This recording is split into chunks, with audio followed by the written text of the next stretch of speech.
Днес е 11 март 2015 година. В момента се намираме на около 1000 метра надморска височина над Яврово.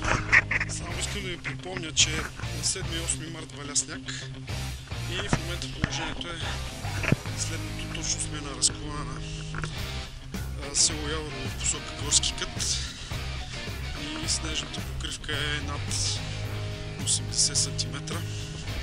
Ще видите от видеото как изглеждат нещата. Сега ни предстои да сложим 4 вериги на червената Toyota и да се опитаме да влезнем.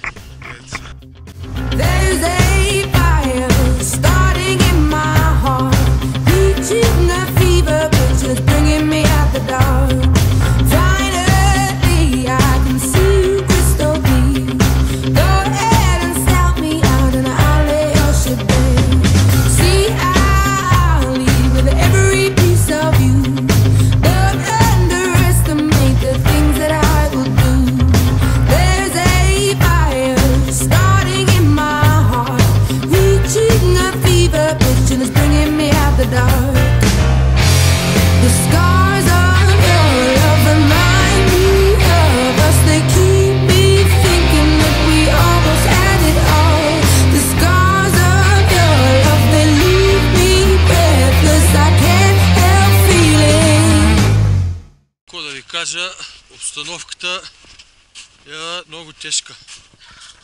Юху!